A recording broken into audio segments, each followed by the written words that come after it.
Nemes urak és asszonyok, barátok, testvérek!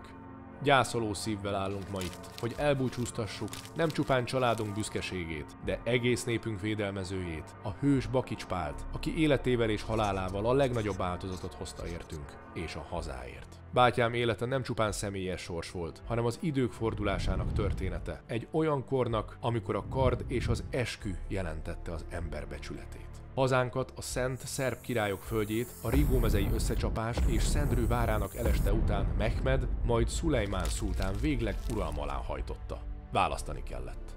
Maradunk és szolgáljuk a hódítót, vagy új otthonra lelünk Magyarországon, ahol fegyvert fogva folytathatjuk a harcot fenséges Istenünkért. Maradtunk, amíg tudtunk. Pál bátyám kényszerből 3 hadjáratban is elkísérte a szultánt, de lelke és gondolata a magyar főkapitány Tomori Pál táborába hajolt. 2 urat szolgált. Egyiket karddal, a másikat titkon, hírekkel. Mikor aztán úgy érezte, hogy szülőföldjén nem lehet többé tisztességgel maradása, hátat fordított Szulejmánnak. Mindenét összeszedte, családját, kincseit, testvéreit, és ide menekült Magyarországra. Lajos király befogadta, és jutalmul birtokot adományozott neki, hiszen Pál bátyám és testvérei kardjukat már a kereszténység védelmére emelték. Nem csupán egyéni menekülés volt ez, hisz nemes ember nem hagyja el földjét haszonlesésből, hanem szent döntés, amely a családunk életét új mederbe terelte. Ahogy elesett Nándorfehérvár, ahogy a török közeledett a Duna völgyén, fivérem már tudta, a keresztény világ sorsa egy hajszálon függ csupán. A Mohácsi mezőn, ott, ahol oly sok bátor férfi esett el a hitért és hazáért, bátyám nem csak vitézként, hanem bölcs emberként is szólt. Azt tanácsolta a királyi tanácsban, hogy erősítsék meg a sereg szárnyait, a szekértáborral készüljenek fel a támadásra.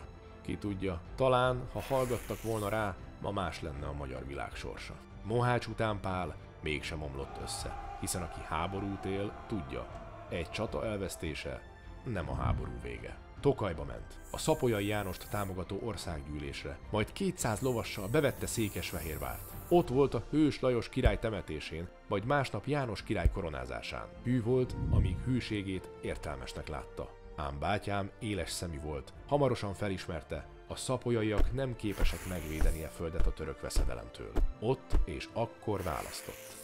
Habsburg Ferdinándhoz csatlakozott, mert úgy vélte, ő lehet az az uralkodó, aki kardjával és birodalma erejével vissza tudja szorítani a pogányokat. A későbbi években Pál bátyám az oszmán elleni harcok bajnoka lett, de harcait nem csak a határokon kívül, hanem idebent is meg kellett vívnia. Török Bálint ellen is fegyvert kellett emelnie. Bár sokan ellenségüknek tartották, mindig a haza érdeke vezérelte. Kitüntette magát huszárként, 100 lovasával védte a határokat, Ferdinánd király is tudta, Bakics Pál hűsége megingathatatlan. Ám a háborúk nem adnak pihenőt. Élete végén még a szerb despotai címet is megkapta, mert Ferdinánd urunk bízott abban, hogy Pál személye egyesítheti a szerb népet a török ellen. De az úr másként rendelte. Góriánnál, a Dráva mentén az oszmán túlerő elsöpörte a seregeket, s bátyám az utolsó lehelletéig harcolva elesett. A pogányok levágták fejét, és Konstantinápolyba küldték diadaluk jeléül. De mi tudjuk, az ő diadaluk nem örök. Bátyám emléke élni fog. Nem csak családunkban, nem csak a magyar és szerb vitézek szívében, hanem mindannyiunk lelkében, akik tudjuk, mit jelent a hűség, mit jelent a küzdelem, és mit jelent az áldozat. Aki meghal a hazájáért, nem veszít, mert neve örökké fennmarad.